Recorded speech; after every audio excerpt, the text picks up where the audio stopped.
It wasn't about appearances, but rather how it sounded. I was at work, talking to an insurance adjuster on the phone. I work in a zoo, and we had just reunited a young bird with his family after he had been hand-raised due to medical issues.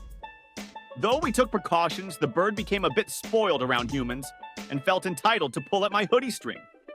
At one point, he was acting up, and I told him this was why his dad pecks him in the face, a common disciplinary behavior in this species. The adjuster became extremely uncomfortable as I scrambled to clarify that I wasn't speaking about a person. I'm still not entirely sure if this misunderstanding contributed to the lengthy processing of my claim. I was at a friend's house working on a school project with another girl from our group. My friend went to the backyard for something, and during that time, the girl mentioned that her bra was poking her uncomfortably. She took it off to show me where the metal wire had come out. Right then, my friend walked back in and saw her holding her bra in front of my face.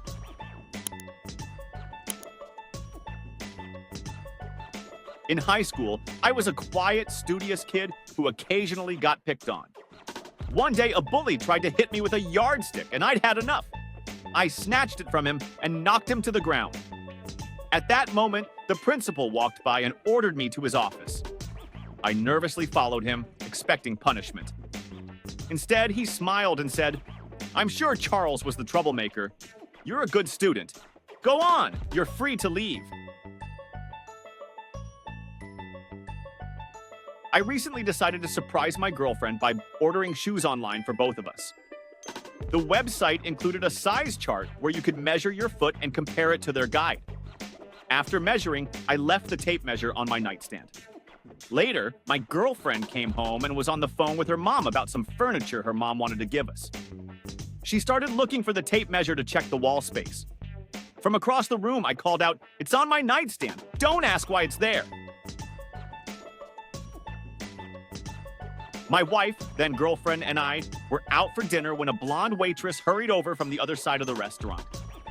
She greeted me by name, gave me a big hug, and said how nice it was to see me. After a brief chat, she explained that her shift had just started and her boss wouldn't like her being away from her section for too long. The whole time, my wife stared daggers at me.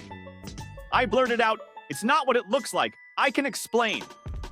It turned out she was a girl I'd grown up next door to, and we'd gone to school together. Our parents had been friends, and there was never anything romantic between us. She'd been dating the same guy since high school. We hadn't seen each other since graduation, and I didn't know she worked there. Thankfully, my wife and I laugh about it now. When I was 12 or 13, I told my friends that spraying hairspray on a sink and lighting it would create a fire without damaging the sink. They wanted to see it, so we all went to the bathroom. Right then, my mom came downstairs and asked what we were doing. Too embarrassed to admit we were setting the sink on fire, we stayed silent. Horrified, she asked, "You weren't showing each other your privates, were you?" My friends still tease me about it, even though we're now in our 40s. When I was around 18 or 19, I had a panic attack at a party. My boyfriend at the time decided to take me somewhere quiet to calm me down. But since it was a lively New Year's Eve gathering, the only secluded spot was the bathroom. That's when the father of the house caught us together in there. He laughed it off with a knowing, "Ah, young love." But it was clear he didn't believe we weren't making out. Fast forward 13 years to his younger son's wedding. By then, my boyfriend and I had been married for 4 years. The groom's father spotted my husband at the bar and said, "I still remember the night I found you and your future wife hooking up in my bathroom."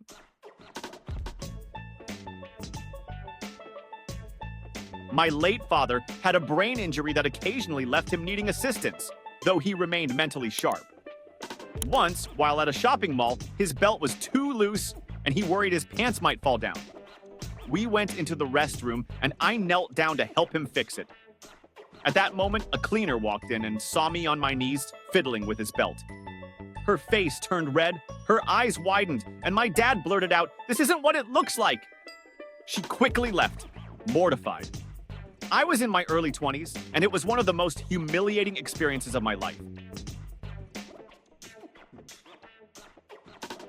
My siblings are much older than me and already had kids while I was still living at home with my mom. One of my sisters, who lives 4 hours away, visited frequently with her husband and children. While they packed up to leave, I would distract their 2 kids so they wouldn't be underfoot. At the time, I had a golden retriever whose crate was in my room. The kids often asked me to lock them in the crate and give them treats, Cheez-Its, through the bars.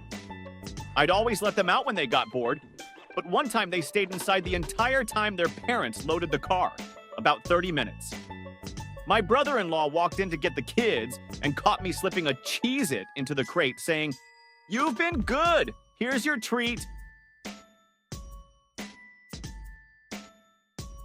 I had a female friend who was really into cosplay, and I was helping her put on a costume. We both struggled with zipping it up, and the effort involved some bumping and grunting. The noises must have sounded questionable because another friend burst into the room yelling for us to keep it down. He found me awkwardly wrestling with the zipper. I needed an axe to cut down a dead branch in my yard and rat poison to deal with a pest problem. While rushing through Home Depot, I spotted a sale on duct tape and grabbed one without thinking.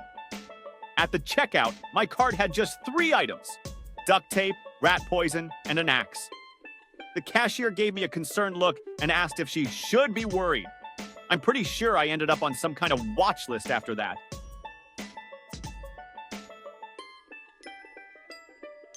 Back when I was a self-employed electrician working on home renovations, I had a job in a client's ensuite bathroom. I was replacing a central light with 4 downlights. Everything was going smoothly until I used a drill with a hole saw to cut the final light hole. The arbor came loose, flew off, and landed in the client's laundry hamper below. I should mention that the client's wife was stunning. She looked like a mix of Margot Robbie and Rachel McAdams. As I was rummaging through the laundry to retrieve the hole saw, she walked in after returning from the gym. She froze, staring at the tradesman digging through her dirty laundry.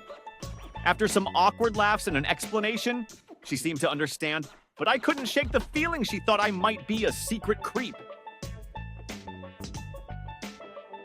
At a wedding, I went to the bathroom to wash my hands, but the sink's water wasn't working. I ended up furiously wiping the pearly hand soap off my hands with a paper towel. At that moment, someone else walked in, and it must have looked like I couldn't wait until I got home for something else.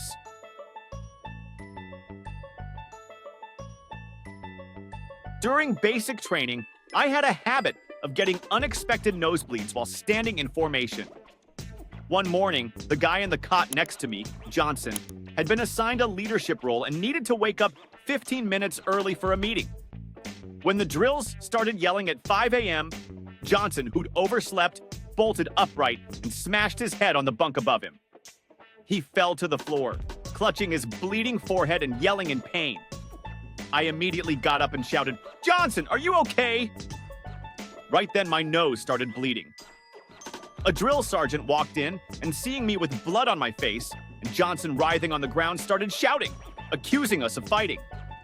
Thankfully, the other guys nearby were laughing so hard they explained the real story, clearing us both. Back in college, my girlfriend once stormed out of my room crying and holding a pair of panties, repeatedly demanding, "Whose are these?" I insisted they were hers, since that was the only explanation that made sense. I hadn't cheated, and no other woman had ever been in my room. But she was convinced they weren't hers, and was heartbroken. Later, we discovered that when I brought my laundry home, a family member's underwear had gotten mixed in with my clothes.